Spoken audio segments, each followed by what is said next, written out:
Tonight, hundreds of people marched down the streets of Broken Hill to save the Darling River and Menindee Lakes, and the location for the proposed nuclear waste site to remain a mystery until after the federal election, according to Senator Rex Patrick. This is Southern Cross News with Abby Donaldson. Good evening. Over 500 people marched down the streets of Broken Hill in a protest to save the Darling River and Menindee Lakes. It comes as the river system faces tough times ahead with a plan to reduce water coming through it.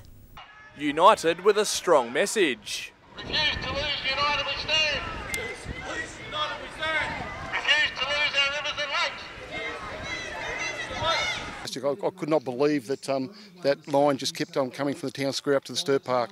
Fantastic turnout. A major announcement from Saturday's protest was Labor's commitment to scrap the reconfiguration plans for the Menindee Lakes, a project they believe could spell the end of the Darling River and could do more harm than good. Because once you do the Northern Amendments, which they've changed, there is not going to be the water flow down the Darling.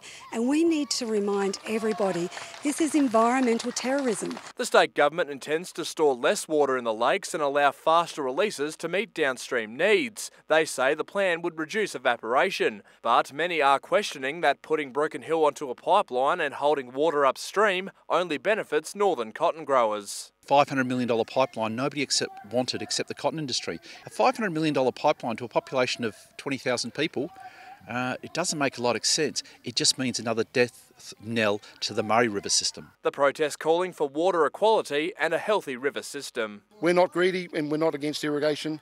We will support the whole system to survive from the top to the bottom. It's what we want. Patrick Ryanke, Southern Cross News. Federal Senator Rex Patrick believes a decision on the site for the National Nuclear Waste Facility will not be announced before the federal election, extending the uncertainty for those living near proposed sites. It comes after nearly 1,000 protesters rallied on the steps of State Parliament opposing a facility in the far north. It's an issue which has fired up residents on both sides of the debate. But after years of discussion around the site selection for the National Nuclear Waste Facility, a decision may still be a while away. I don't think that the government will, in actual fact, call a vote this side of the election. Senator Patrick says his recent conversations with Federal Resources Minister Matt Canavan suggest that come New Year, the government wants to focus all their attention on winning the votes of the Australian public. He doesn't want to have this Kimber and Hawker ballot align with a federal election. This comes after recent pressure from community groups in the Kimber and Hawker regions opposing a site in the area, including a rally just days ago in which 1,000 people raised their banners and marched united on the steps of State Parliament. But as the decision on the facility becomes a topic on the federal election battleground, Senator Patrick wants the Labor Party to publicly state their position on the 3 far north sites. So it's important to understand whether they indeed support the current process, whether they will modify the current process, or whether they'll start again. Garth Burley, Southern Cross News. A corn truck driver who made a racist video with an election poster of Port Augusta Council candidate Sunny Singh has been fined by police. Authorities allege that Grant Moroney used his mobile phone to film his 3-minute viral outburst while driving his truck and has been issued with an expiation notice. It comes after Mr Moroney was dropped by his contractor Mogas a day after the video appeared online. 2 Port Augusta men have been killed in a nasty crash north of Port Wakefield. The 58-year-old and 45-year-old hit a tree just after 7 p.m. on Saturday and sadly died at the scene. The crash happened just a few kilometres north of where a new $72 million overpass is being built in an effort to make the dangerous stretch of the Augusta Highway safer. The deaths take the state's road toll to 63. A hay shed has gone up in flames near Tumby Bay and is expected to burn for days. Spontaneous combustion of one of the bales on Saturday is being blamed for the fire, leaving a damage bill of at least $120,000 and the loss of 1,900 bales. Just had a bale catch fire within the haystack with a spontaneous combustion. CFS volunteers and local farm firefighting units have controlled the blaze, but bales will continue to burn out over the next few days. It's understood the new season hay was stored in the shed just 5 weeks ago. It comes as an important reminder for farmers to ensure hay is stored without moisture in or around the bales. Putting Whyalla first, that's what the local Chamber of Commerce wants from the next mayor and council. They've released their election wish list, with President Ron Hay calling on the next council to unite. By this time next week, Whyalla will have elected a council and mayor. It comes at a time where the city's economy is changing, as the steelworks prepares for a revamp while new businesses set up shop. And the business community is looking for leadership, unity and advocacy from the next batch of elected members. Not all decisions that come out of council everybody would probably have voted for, but it is important that they all support what happens. The Chamber's election wish list includes a mayor who will show political leadership and build relationships which will take the city forward. Mr Hayes says it's about supporting the bigger picture for Whyalla. They are the statesperson for Whyalla, they are the face of Whyalla, and they have the respect of outside governments of the day, both at state, federal level, key organisations. Whyalla's council was at times divided during the last term as factions developed inside the chamber. But with new opportunities developing already, Mr Hayes says the new council has to show the world the city means business. Make certain Whyalla moves forward, has a very positive future with longevity and successful economic base. Ballots are due Friday, with counting to take place on Saturday. John Hunt, Southern Cross News. A Clare Valley agribusiness has set up an exciting farmers exchange program with a sister company in the UK. The initiative is all about sharing knowledge and growing farming networks on the other side of the world. Agricultural consultant George Lane has travelled great distances to learn from our local farmers. Teaming up with Clare-based company Rural Directions, George came to Australia under a new employee exchange program. UK to do a seminar tour 2 years ago, and that was designed to help UK farmers understand how Australian farmers operate in an environment that's not government supported. It's anticipated that Brexit will dramatically change the farming landscape in the United Kingdom, and George is spending a month down under to see how our system works. Challenges that the farmers have to go through, in particular with the weather and the droughts that they've gone through at the moment, and the issues that they've had with frost. In Australia, size does matter. Some of the farms George visited are bigger than his home county of Suffolk. Part of the program involves teaching Australians about share farming, something which may be problematic if your closest neighbour lives an hour away. It's just larger numbers you're dealing with. Again, it just comes down to the individuals, and it's finding the correct people and just marrying them together in unison for the business. Rural Directions is planning on sending their own staff member over to the UK firm Brown & Co next year, with both companies hoping to expand the program in the future. Dominic Beaton, Southern Cross News. Still to come tonight, we meet a group of inspirational cancer survivors riding from Lake Eyre to the nation's highest peak. And Whyalla High School gets ready to rock to all your Queen favourites. Hello again. The 3 councils across the Lower Eyre Peninsula are on track to deliver healthier communities. With a regional health plan in place for 2020, a report reveals the region looks set to reach its targets.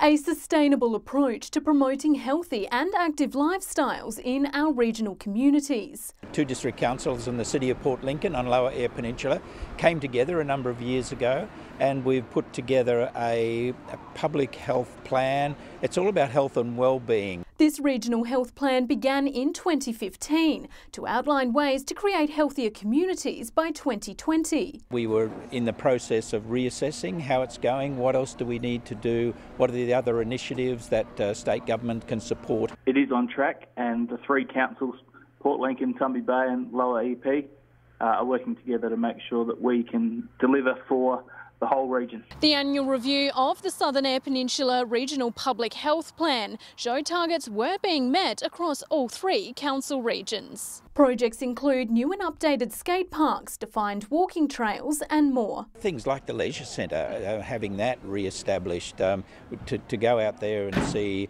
older folk in the pool doing either rehabilitation or keeping themselves healthy is another really good example. But it appears there's always more work to be done in boosting primary health care. Mental health is still something that we're interested in, the general health of the community. Well, it's about livability and longevity of life and quality of life as well. Casey Trelaw, Southern Cross News. A group of cancer survivors have set out on an ambitious voyage, riding from the lowest point in Australia to the nation's highest peak. The cyclists have travelled all the way from Lake Eyre and are making their journey through the Flinders Ranges. It's an adventure spanning from the lowest depths to the highest peaks. Cancer fighters Paul Begg, Matt Holmes and professional downhill racer Nathan Rennie are riding all the way from Lake Eyre to Mount Kosciuszko in New South Wales. The fundraising event, Salt to Snow, symbolises the ups and downs someone who is battling cancer experiences. It's the story that resonates, you know, going from a bad place in life to somewhere that's really good. So the lowest point in Australia to the highest. Both of these guys have been going through quite a hard time. I lost both my grandfathers to cancer and also my mother as well. It's an ambitious trek, even for professional athletes such as Nathan Rennie, who rides up and down mountains for a living, while Paul takes it to a whole new level, coming straight out of cancer treatment to hit the road. We came off chemotherapy a couple of weeks ago just to do this trip. You know, I've got some mixed results and hopefully I'm going to find a way through it. It's all to raise money towards research into rare forms of cancers. Unlike common forms, people suffering from rare cancer have a much higher chance of dying and are less likely to receive government rebates, which is why fundraising events such as Salt to Snow are so important. If you would like to make a donation, check out the Salt to Snow 2018 Facebook page. Dominic Beaton, Southern Cross News.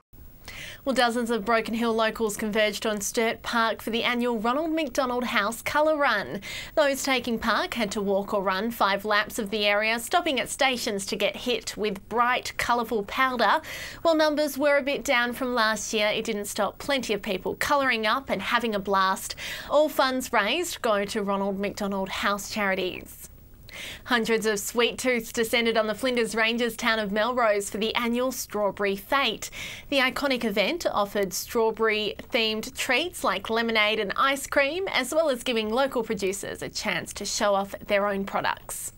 Organisers estimate a total of over 500 people came through the doors and say the event is important in drawing tourists to the region. It just brings everybody together and people from other districts as well come along, and so it's great for people to meet people and just have a great day. The FETE raised over $1,000, which will filter back into projects in the Melrose community. Whyalla High School are ready to rock you in their latest theatre production. Students will perform the musical We Will Rock You, based on the songs of legendary band Queen, and the audience is expected to go gaga over it. There's nothing stopping these Whyalla High students from breaking free when they take to the stage for their latest production, We Will Rock You.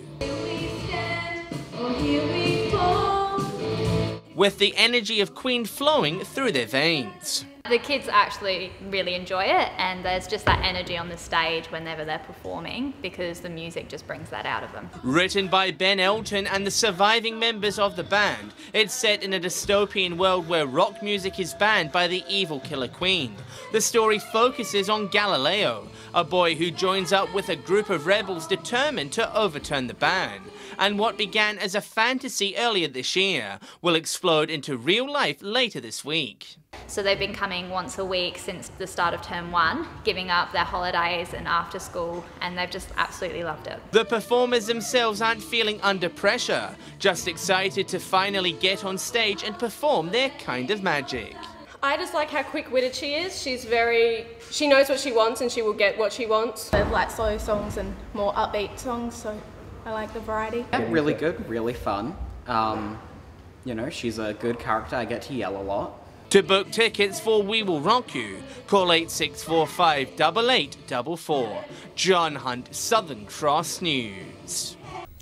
Oh, I love all those songs. Well, stay with us after the break. We'll have the local cricket results from the weekend, and in the weather, after some dreary looking weather today, we'll see some welcomed rain over the coming days, and it will fine up to end the week, and I'll have all those details soon. Welcome back. North have recorded their third win in a row in Broken Hill cricket on Saturday. Patrick Reinke joins me now from Zinc Oval, and how did the Bulldogs do it, Pat? Impressive batting and solid bowling is how they got the chocolates, Abby. North Broken Hill Cricket Club now sit atop of the A-grade ladder after they dominated South here at the Zinc. North batted first and had no problem finding the boundary. Bill Bergman top scored with 66, with Tobias Hack close behind, notching another half century. South did show some talent with the cherry though, stringing together a few wickets. But a stubborn tail end saw North set South a total of 265 for victory. The Roos couldn't get close but fought gallantly in their attempt. North's Cody Howard was damaging with ball in hand, taking 6 for 16 off his 7 overs. In the other game, Central's slow start to the season continued, falling short to Westies by 18 runs. Over in Port Pirie, Proprietary cruised to an easy win over Southport. Randall and Fraser Wyatt both scored 42 apiece. The second game saw Solly North hold on to win by 10 runs. There was a low-scoring match in Port Augusta, Central Stirling getting their first win of the season there. Meanwhile, in Port Lincoln, Charlton breezed past Waybacks, Southern Air just beat Tasman in match of the round, and Todd River had no problem dispatching Lincoln South. And finally, in Whyalla, Central put on a batting showcase against South. Bradley Smith and Scott Collison both scored hundreds in this game. Well done to you lads, that's a fantastic effort. Jaden Croft then took the spotlight, taking 6 wickets as South struggled to chase the total. The second game was a bit closer though, Rupina doing enough to get the job done over North. Back to you, Abby. Thanks, Pat. And time now to take a look at what's happening in the weather. Well, it was a bit of a dreary looking day around the Spencer Gulf today. Warm and thundery conditions. Port Augusta reached a top of 31 degrees. On the satellite, thick cloud over the state near an area of low pressure and trough is causing some showers and storms, mainly about central and western parts. Skies are clearest in the far northeast under the influence of a high pressure ridge. On the waters for your Tuesday, southerly shifting southwesterly winds up to 20 knots. Seas at a metre with a south-southwesterly swell. Well, we'll see some welcome showers around the Gulf tomorrow, cooling down to Port Augusta 25 the top, Whyalla 22, and some possible storms forecast for Broken Hill 29 the max there. And these scattered showers will hang around on Wednesday before skies clear for a mostly fine end to the week. Port Lincoln heading for a top of 20 degrees on Thursday, a lovely sunny day for Friday, 24 the max. Sunshine returning for Cleve and Woodner too. Patchy rain forecast for the next couple of days before the sunny skies return on Thursday. Whyalla 20 the top, Port Augusta warming up to 27 degrees by Friday. And mostly fine conditions by Thursday here too. Port Pirie a lovely 22 and 26 degrees by Friday. Broken Hill 24 the top to end the week. So good to see we're getting some rain over the coming days. And that's all the news this Monday from the team. Good night.